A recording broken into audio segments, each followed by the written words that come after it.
지난주에는 하나님께서 위임하시는 자에게 하나님을 경외하는 자에게 어떤 일을 맡기시기 전에 반드시 점검하는 것이 있다고 그랬는데 그것은 마음이라고 그랬어요. 사울을 하나님께서 패하시고 사울에 이어서 2대 이스라엘 왕을 세우실 때 하나님께서 사무엘을 이새의 집에 보내시잖아요. 그죠? 그래서 가장 먼저 맞이를 보니까 엘리압이죠.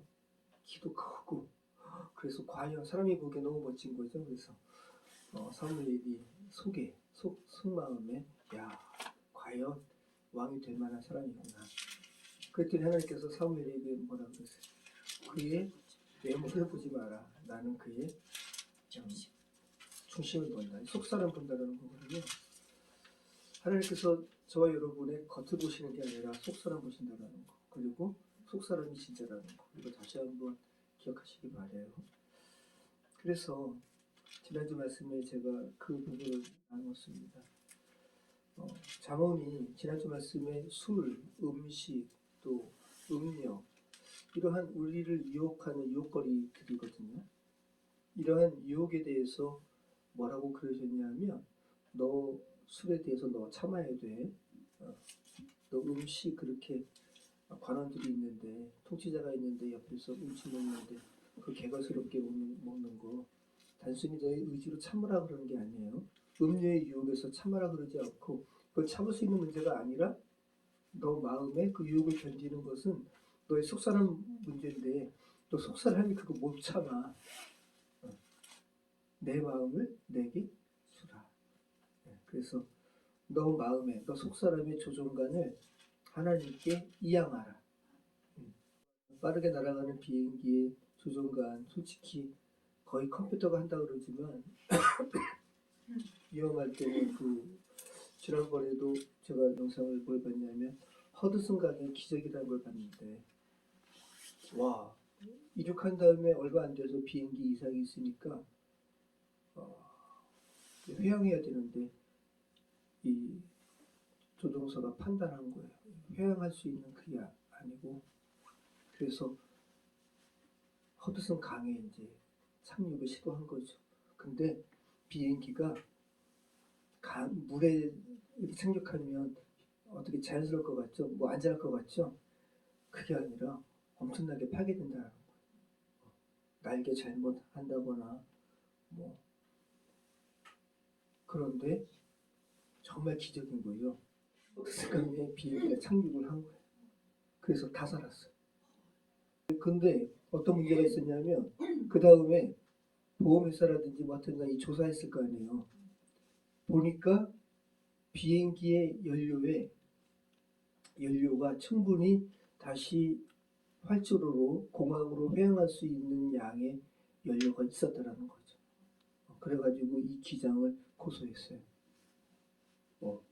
근데 이 기장이 어떻게 항변했냐 하면 이게 막 이렇게 정상적으로 그러니까 평온한 상태에서 사람들이 막 수치적으로 계산한 거 아니에요.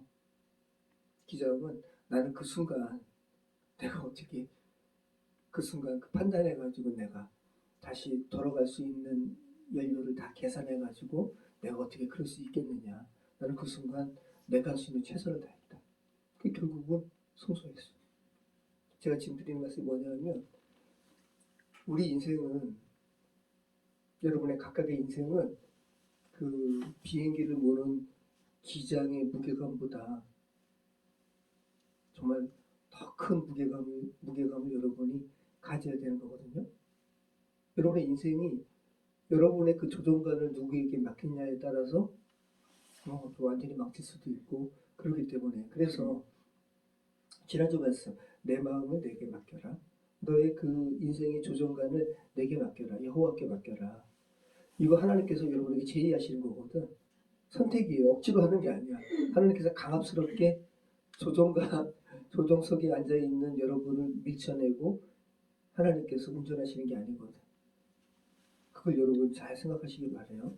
그래서 하나님께서 저와 여러분에게 아무개야 너의 조종관은 내게 맡겨라 라고 제의하실 때 정말 내가 여러분이라면 그 지금도 이 하나님 제 인생의 조종관 직접 잡아주세요.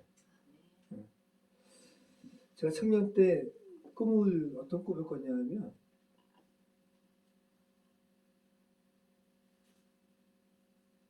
그때가 청년이니까 그때 막 이렇게 어머니 돌아가시고 많이 이렇게 좀 요동치는 시기였죠.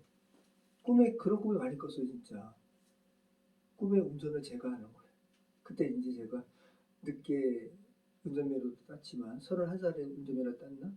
근데 아무튼 꿈에 운전을 제가 하는 거예요. 제가 하는데 여기 부딪히고 저기 부딪히고 저 진짜로 제일 처음에 중고차로 코란도로 샀는데 진짜 많은 차들을 무찔렀어요, 제가.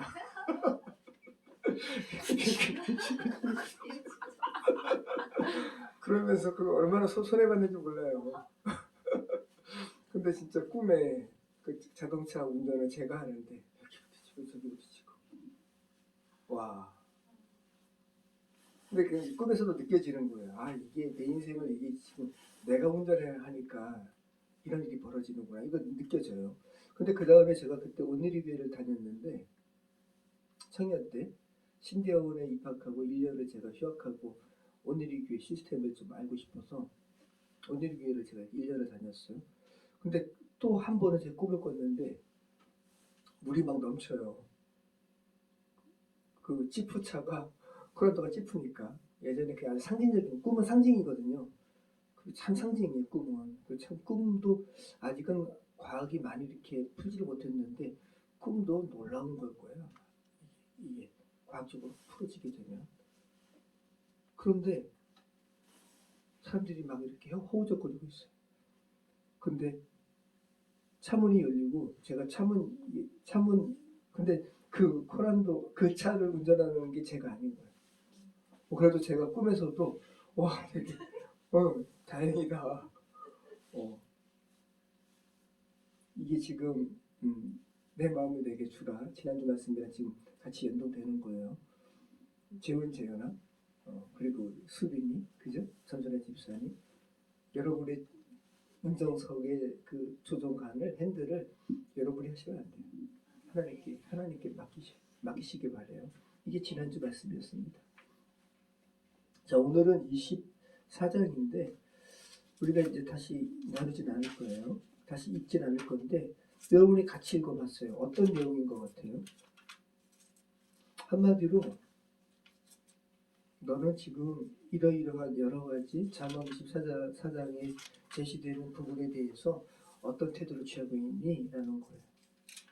24장에 반복되는 태도들이 이런 거거든요. 너는 악인의 형통함을 부러워하지 말며 일반적으로는 악인들의 형통을 부러워한다는 거거든요. 근데 하나님의 자녀 된 자여 잠언 24장까지 온 자여 너는 악인들의 형통을 부러워하지 말아라. 그와 함께 있으려고 하지도 말아라. 이런 태도 취하라는 거죠. 그리고 또 3절은 그런 거잖아요.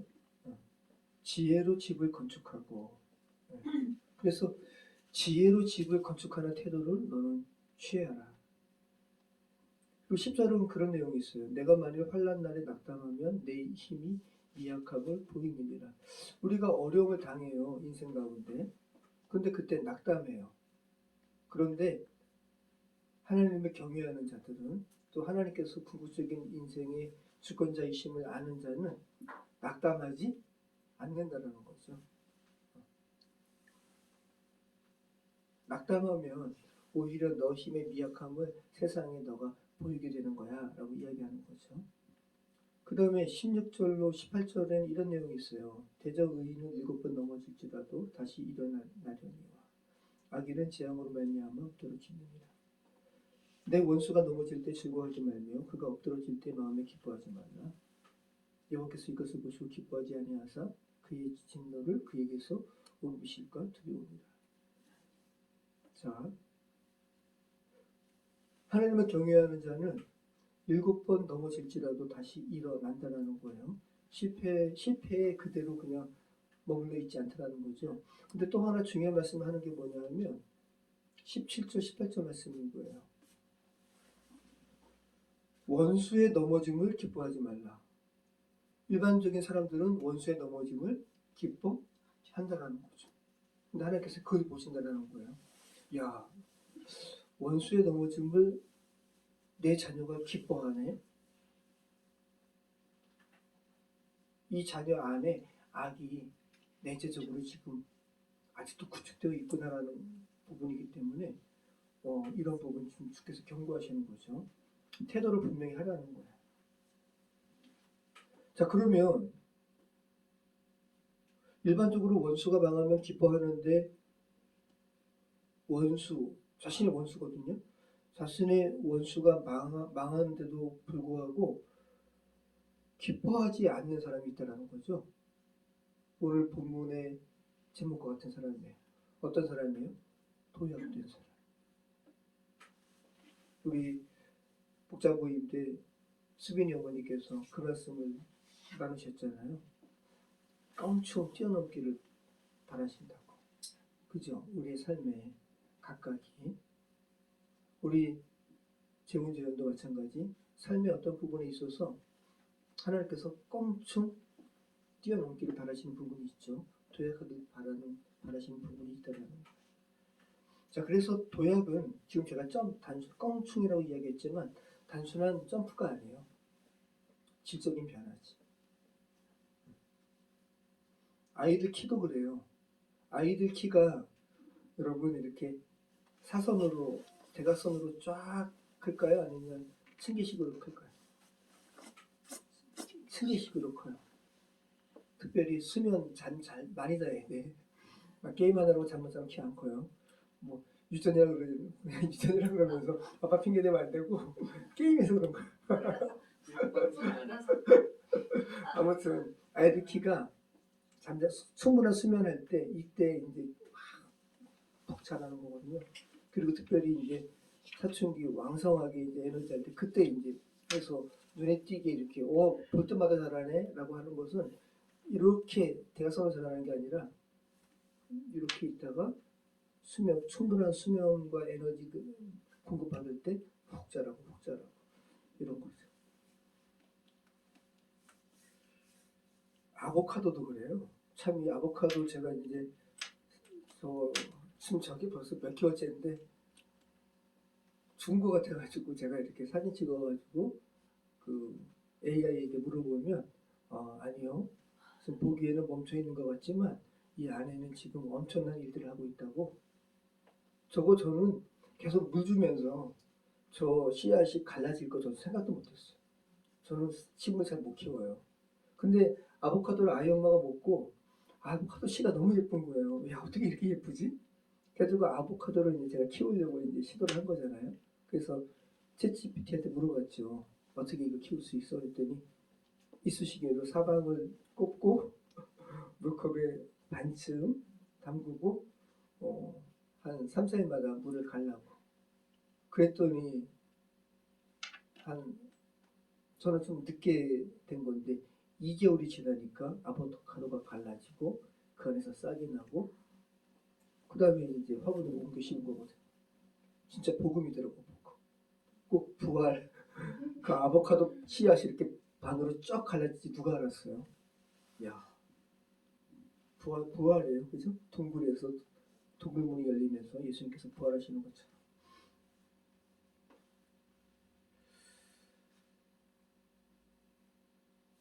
자, 다시 24장으로 돌아가시면 지금까지 우리가 붙잡아 온 흐름이 어떤 거였어요? 본론에서 이제 어떤 존재에 대한 이야기였어요, 그죠? 하나님께서는 어떤 도잉을 보시는 게 아니라 비잉을 보신다고. 그 다음에 그 존재됨을 주님께서 검증하시죠. 그리고 그 다음에 이제 위임하시는데 오늘 우리가 읽은 잠언 24장은 위임하시기 전에 마지막 점검 구간인 거예요. 야, 아무개야, 너 지금 삶에 어떤 태도를 취하고 있니? 야, 너 지금 너의 원수의 망함을 보고도 정말 너 속사람이 기뻐하지 않을 정도로 너 지금 도약됐구나. 이거 보시는 거예요. 그래서 대표적으로 하나님께서 보시는 어떤 도약됨을 체크하시는 부분은 실패했습니다. 지금 우리가 24장 16절에서 그 말씀이었잖아요. 7번 넘어져도 다시 일어난다. 7번 넘어진다는 것은 완전수인데 계속 넘어진다는 거예요. 계속 넘어지면 일반적인 사람 같으면 너부러지는 거예요. 그런데 도약된 사람은 일어나. 자, 그럼 이거 베드로가 예수님께 예수님 저 몇 번 용서할까요? 제가 7번 하면 근데 여러분 7번 용서할 수 있어요? 7번이 아니라 2번도 용서 못하니까 싸움하는 거예요. 그러니까 지금 베드로가 예수님께 하나님 저 몇 번이나 용서하면 되겠습니까? 7번, 저 7번 할 수 있을 것 같아요. 이 말은 예수님께 하나님 저 이만큼 저 잘했어요. 멋지죠? 근데 예수님께서 뭐라 그러세요? 야 7번이 아니라 7번 70번씩 7번이라도 용서하라. 이것은 뭐냐면 계속 용서하라는 거거든요. 자, 이 일곱이라는 거. 자, 7번 넘어져도 달려라 하니 노래는 그죠? 캔디인데요? 아 캔디구나. 캔디 노래 같네.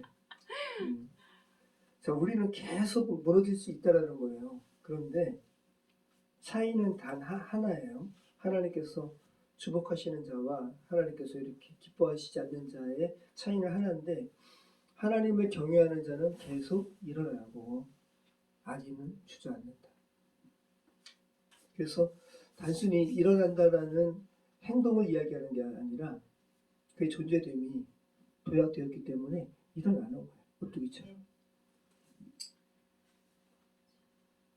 어려움 겪을 때 그죠? 정말 이렇게 믿는 사람은 어려움 겪을 때 차분해지죠. 제가 이렇게 좀 성격이 급해요. 되게 급하죠. 근데 저도 놀란 게 저도 이제 저의 그런 모습을 저도 놀란 게 지난번에 아이 엄마가 몇 년 전에 통화하느라고 저는 나중에 아는 거죠. 한 9시인가 해서 밤 12시 넘어서까지 갑자기 사라졌으니까 그래가지고 우리 재훈이는 방에서 뭐 하는지 이제 굳이 근데 제가 이거 뭐 이렇게 말해가지고 같이 이렇게 걱정하는 상황은 아니에요. 아 재훈이는 몰랐어. 근데 이제 재훈이가 같이 있어가지고 야 이게 도대체 무슨 일이야 무슨 일. 그래도 제가 결국은 이제 112 신고했죠. 경찰이 왔어요. 근데 제가 신고할 때 정말 차분해지더라고요. 제가 이렇게 평상시처럼 막 이렇게 톤이 올라가는 게 아니라 정말 냉정해지더라고요. 차분하게. 재훈이가 그때 옆에 같이 있었는데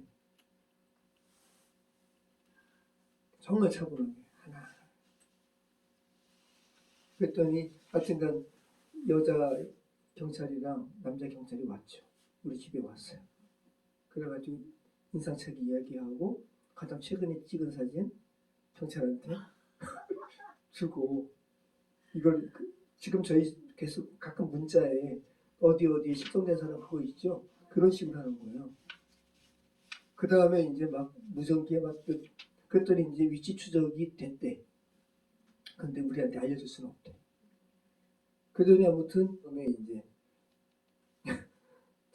사모님 찾았다고 저한테 그러시는 거죠. 그 주변에서 전화하면서 배회한 거예요. 걸으면서 전화한 건지. 그 몇 시간 동안. 근데 그 이야기 오늘 처음 하네. 아, 갑자기 전화하면서 몇 시간 동안 그 밖에서. 그러니까 얼마나 놀라요. 아무튼 제가 지금 그거 차분해지는 부분. 저희 속사람이 정말 우리 겉사람과 다르다라는 거죠. 어떤 상황이 되면 속사람이 이렇게 보여져요. 자, 그리고 또 24장의 그 마지막 부분에 특별한 부분이 있는데 요거는 한번 좀 볼까요? 우리 같이 한번 읽어보겠습니다. 가시덤불이 그 전구에 퍼졌으며 그 지면이 거친 풀로 덮였고 돌담이 무너져 있기로 내가 보고 생각이 깊었고 내가 보고 훈계를 받았노라.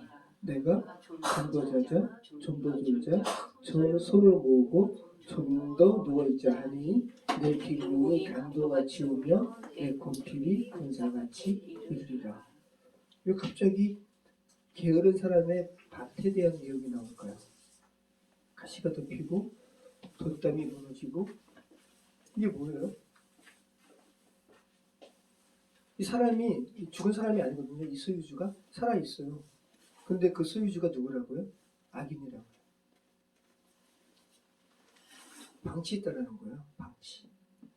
존재 방치 상태. 이게 단순히 농경지 이야기가 아니라 한 사람의 속사람도 이런 모습인 거죠. 그래서 결론이 그렇게 나와요. 내가 좀 더 자자, 좀 더 들자.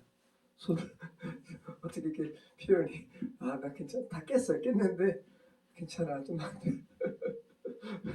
이 표현이 너무 재밌잖아요. 손을 모으고 좀 더 들자, 좀 더 누워있자 하니 내 빈궁이 강도같이 오며 내 곤핍이 군사같이 이르리라. 여러분 이것도 참 무서운 말인데 이 농경지가 갑자기 파괴된 것 같죠? 이 갑자기 파괴됐다는 표현이 이거거든요. 곤핍이 군사같이 이르리라. 갑자기 가난이 닥친 것 같은데 그렇지 않다는 거예요. 이것도 누적된 거예요. 그 성장할 때 갑자기 이렇게 갑자기 성장한 것 같지만 그 내면에서는 그죠? 계속 성장하려고 여러 가지 요소들이 서로 조화롭게 있다가 갑자기 쑥쑥 자라는 것처럼 반대로 실패라든지 이러한 곤핍이라든지 이런 부분도 계속 좀 더 자자, 좀 더 졸자. 그래서 이렇게 존재 방치를 계속 해왔기 때문에 어느 순간 팍 터져 보이는 거지 실상은 계속 진행되어 왔던 거죠.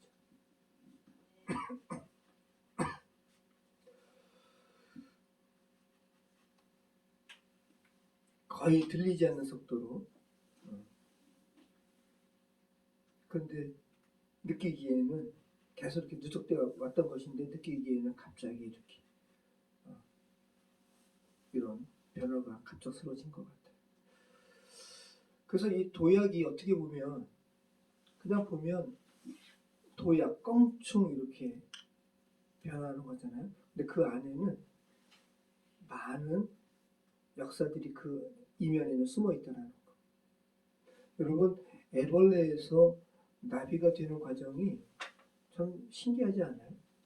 신기한 거예요. 지난번에 제 대학교 후배 그 까마귀 그리는 세계적인 작가가 됐어요. 수채화 작가. 제가 이렇게 전시를 갔는데 다른 사람의 그림은 뭐 어떤 몇십만 원 하는데 이 친구는 다른 사람의 그림에 배가 넘는 한 3배가 되는 가격이더라고요. 근데 그 친구도 이제 아이를 키울 때 아마 애벌레 그 곤충이 되는 애벌레를 키웠나 보죠. 저희한테 2마리인가 1마리를 줬어요. 애벌레. 제가 1년을 물을 줬어요. 이것도 참 물을 줘야 돼. 톱밥에다가 애벌레 키우면서 물 줬는데 변화가 없으니까 제가 답답한 마음에 김철호 집사님을 드렸어요. 근데 그 김철호 집사님이 그 다음날 이봐봐 일로 와봐 이라고 했더니 보여주는 거예요. 부화했어. 저는 1년을 기다렸다가 그걸 못 보고 넘겨드렸더니 그 다음날 부화한 거예요. 야 내가 이렇게 잘못생겼구나. 근데 그거 이제 그때 절감을 했죠. 자 근데 그게 이제 그 얘기가 아니라 애벌레가 아니라 그때는 그 가짜 애벌레죠. 애벌레 다음에 번디기가 되고 번디기 다음에 이제 나비는 나비가 되는 거고 얘는 이제 곤충이 되는 건데 완전히 변화하는 거거든요. 그죠? 애벌레에서 그 뭐지? 하늘소라든지 그때 뭐 키웠지? 사슴벌레. 외견상 이건 완전한 변화거든요. 진짜 도약이에요. 그죠? 애벌레에서 나비는 완전한 변화예요. 완전히 도약이거든요. 근데 그 안에 나비가 점진적으로 변하지 않다는 거. 이게 참 놀라운 신비인데 그 번데기 단계에서 애벌레 그 조직이 이게 참 놀라운 거죠. 대부분 분해된대요. 세포들이 거의 우리가 보기에 액체 상태처럼 다 재구성된대요. 그러니까 해체되는 거예요, 해체. 완전히. 그러다가 그 안에서 더듬이 됐다가 이제 껍질 벗고 확 나오는 겁니다. 진짜 신기하죠. 하나님께서 이 영적인 것들을 물리적인 환경 가운데 보실 수 있도록 이런 변태 과정 통해서 우리는 이런 걸 알 수가 있어요. 나비가 되기 위해서 애벌레는 번데기 속에서 몸이 분해져야 돼. 부서져야 돼. 좀 특별한 말로 하면 무너져야 돼. 그래서 도약은 어떤 것의 에너지의 축적 정도로만 도약되는 게 아니라 이 애벌레 같은 경우, 그죠? 무당벌레가 아니라 사슴벌레, 나비 같은 경우는 해체를 통해서도 도약되는 거예요. 우리가 여러 가지 어려움, 삶의 여러 가지 쉽지 않은 부분들은 우리를 해체시켜요. 죽을 것 같아. 힘들어요. 그죠? 근데 이 과정을 겪어야지 도약합니다. 그래서 하나님께서는 어떤 존재 한 사람 한 사람을 어떤 다음 단계로 도약시키기 위해서 해체 과정을 허락하세요. 그게 이제 쉽지 않은 부분인데 그 해체 당하는 상황 가운데서는 쉽지 않잖아요. 그죠? 여러분 성경에 이런 예들이 너무 많죠. 요셉 같은 경우. 요셉이 해체를 경험했어요. 요셉이 나는 형들 좋아가지고 도시락 갖다 주러 갔는데 형들이 나 죽이려고 그랬고 자기가 구덩이 안에 있는데 야 어떻게 자기 동생을 구덩이에 당시에 감옥이거든요. 평상시에는 물이 많을 때는 물을 담은 저수지지만 그런 물 보관소로 쓰지만 물에다 감을 때는 그때 사람 집어넣어가지고 나오지 못하게 하는 곳이거든요. 근데 거기에다 던져놓고 밥 먹었거든요. 야 어떻게 동생을 던져놓고 밥을 먹냐? 이게 요셉이 그 상황 가운데서 아마 이 나쁜 놈들 진짜 죽이고 싶다. 거절감 엄청났을 거란 말이죠. 그리고 또 뭐야 외국 갔더니 노예로 팔렸네요. 그리고 또 자기는 또 성실하게 또 하나님 경외하는 사람이니까 했는데 또 주인의 아내를 통해서 모함 받아가지고 감옥에 가게 됐네. 이게 요셉 입장에서는 해체되는 과정이죠. 그런데 이 시간을 통해서 하나님께서 요셉을 어떻게 하셨어요? 도약시키셨어요.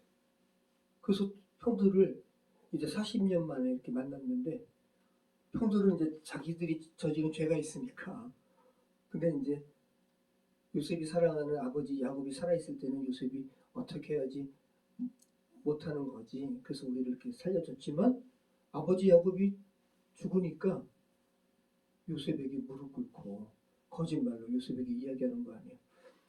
총리시여 당신의 아버지 야곱이 당신의 형들을 용서하라 그랬습니다. 야곱 그런 말 안 했거든요. 그러니까 요셉이 뭐라 그래요? 울어요.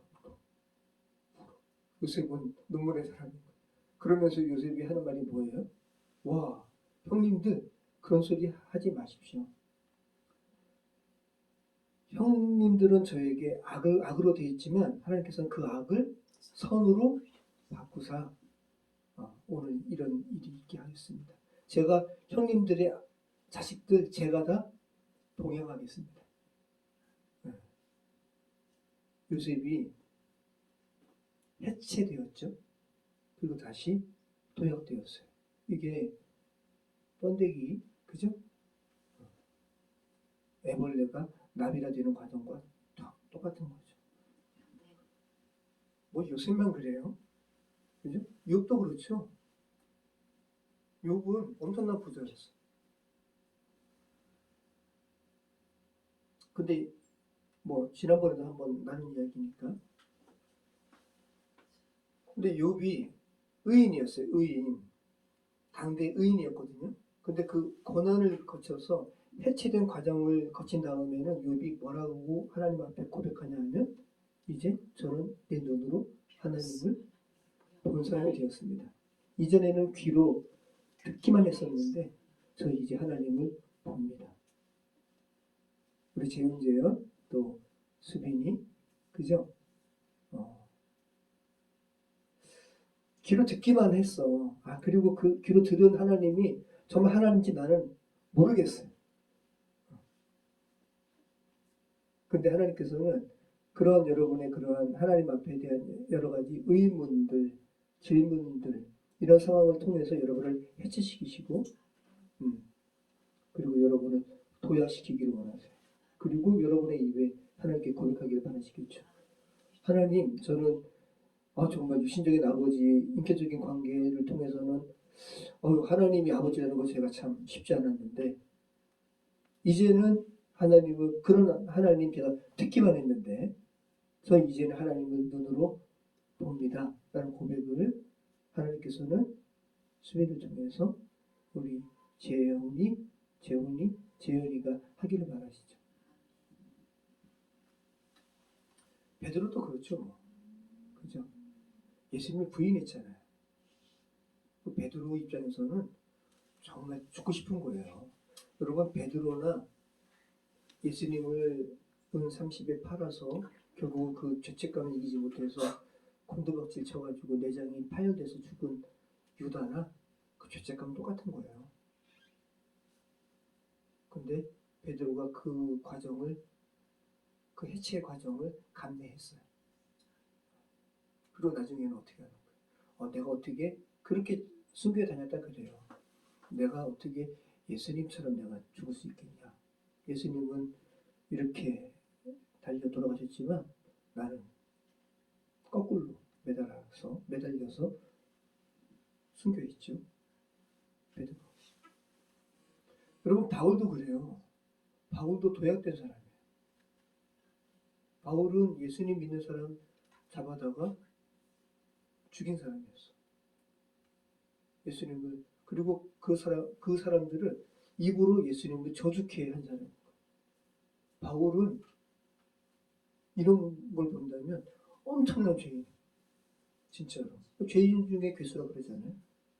근데 이 바울이 예수님 만나고 정말 그가 또 해체되었네요. 그리고 그 해체된 과정을 통해서 하나님께서 바울을 새롭게 바꾸시고 그 놀라운 예수 그리스도의 복된 소식을 다시 재정립하게 하시고 사람들에게 나누는 그런 사역을 하게 하셨어요. 그래서 이 바울의 이 다메섹 사건은 단순한 회심, 우리가 다메섹 회심이라고 이야기하지만 단순한 회심이 아니라 애벌레에서 그 번데기 안에서 다 해체되는 것처럼 그의 세계관이 다 해체되고 붕괴되는 사건이었어요. 그 다음에 아라비아로 가서 또 자기 고향 다소에 가서 이걸 다시 재정립하는 시간을 갖잖아요. 그 다음에 하나님께서 바울 끄집어내셔가지고 사용하시는 거예요. 자, 그래서 바울은 다메섹에서 빛을 봤잖아요. 예수님을 봤어요. 그죠? 그래서 이제는 바울은 다시 이전의 삶으로 돌아갈 수가 없었어요. 그러니까 결국은 성경에서 또 신앙인의, 우리가 알고 있는 신앙인의 삶에 이렇게 계속 반복되는 것은 뭐냐면 일정한 게 있어요. 어떤 존재가 해체되고 다시 도약하고. 우리 백악의 성도님도 해체되신 것 같아요. 해체되는 과정이에요. 균열되고 있죠, 그죠? 김서성 목사님 그러시잖아요. 균열되고 있는 것 같다고. 뭐 다윗도 마찬가지고요. 다윗 그 바세바의 동침으로 인해서 첫 아이는 죽었잖아요. 그래서 하나님께서 살려주시기 위해서 이제 병들어서 죽었는데 계속 눈물로 이제 첫 아이 병을 회복을 위해서 기도했지만 죽었어요. 근데 그 다음에 말끔히 그죠? 신하들도 막 놀라는 거예요. 아니 어떻게 저렇게 눈물을 흘리신 분이 죽었으면 더 울어야 되는데 이거는 자기가 이제 이 활법은 아니라는 거잖아요.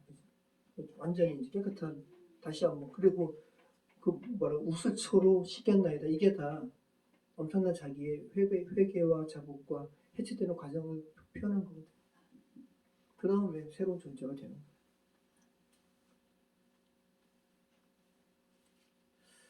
그래서 이 존 뉴턴의 어메이징 그레이스도 그렇고 하나님의 은혜를 진실하게 노래하는 사람들은 그 은혜의 뒷부분에 있는 깊은 어둠을 아는 사람인 거예요.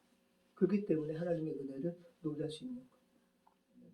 여러분 가마 안에서 흙은 해체돼요. 여러분 흙에서 도자기 되는 거예요. 이거 도자기거든요. 또 도자기는요 흙으로 못 따라가요. 돌이래요. 돌. 근데 초벌은 850도에서 군 초벌은 흙으로 돌아가요. 그냥 이렇게 초벌된 가루 그냥 흙에 넣어서 같이 해도 돼요. 가마에서 불 속에서 흙은 해체되고 도약해요. 도자기로. 아무튼 이 도자기는 놀라운 복음을 진리를 정말 이렇게 나타내요. 도자기에 또 놀라운 부분이 뭐가 있냐면 도자기는 산화가 있고 환원이 있어요. 산화뿔이 있고 환원뿔이 있어요. 근데 청자 빛깔 내는 거는 환원이에요. 환원. 우리나라 이 고려청자, 신라청자가 환원이 아주 놀라운 거죠. 그리고 거기다 이제 상강기법 해서 세계적으로 하여튼간 독특한 고유의 이 도자기 문화가 우리나라에 있는데 산화는 뭐냐면 우리 사과를 먹고 그대로 두면 베어 먹은 데가 발개지죠. 산화되는 거거든요. 못이 산화되죠. 녹슬어요. 이게 산화예요. 뭐냐면 이게 그냥 단순하게 이야기하면 모든 피조물은 세상에 노출되는 즉시 산화돼요. 우리 노화되는 거 산화된 거예요. 재현아, 나도 너처럼 귀여웠다고. 산화되는 거예요. 노화되는 거예요. 우리 아이엄마 집 많이 산화되었어요. 근데 이제 전설의 집사님은 산화 안 되는 거예요. 자, 그런데 그럼 환원은 뭐냐? 환원이 뭐예요? 다시 돌아가는 거예요. 근데 그래서 이 가마에서 이 환원은 뭐냐면 기물 안에 있는 산소가 이렇게 산소에 노출되는 즉시 산화되는 거거든요. 근데 가마 안에서 불이 각각의 흙 안에 있는 산소를 빼앗아 버리는 거예요. 태워버리는 거예요. 이게 환원이에요. 환원. 참 놀랍죠? 세상의 모든 것은 산화를 역행할 수가 없어요. 근데 예수 안에 있으면 환원돼요. 너희가 그리스도 안에 있으면 새로운 피조물이다. 이게 환원을 이야기하는 거예요. 네. 진짜 도자기는 진리의 잔치. 오늘 말씀 마치도록 하겠습니다. 하나님은 저와 여러분을 조금 더 좋은 사람으로 만들기 원하지 않으세요. 하나님은 저와 여러분을 완전히 새로운 존재로 만들기 원하세요. 그 과정에 뭐가 있는데 그 과정을 이야기한다면 우리 제목이죠. 도약하는 거 원하세요. 그냥 단순히 물리적으로 점프하는 게 아니라 완전히 새로운 존재로 엄청 도약하는 거 원하세요. 이것이 바로 니고데모가 예수님께 이야기했던 제가 어떻게 하나님 나라에 갈 수 있겠습니까? 너가 거듭나는 게 도약이에요. 모쪼록 그렇게 저와 여러분 또 저와 여러분이 기도하시는 이들이 하나님의 사랑으로 도약하는 그런 은혜를 여러분 경험하시고 그로 인해 하나님께 영광 돌리시는 감사하는 그런 삶이 되었으면 좋겠습니다. 기도하겠습니다.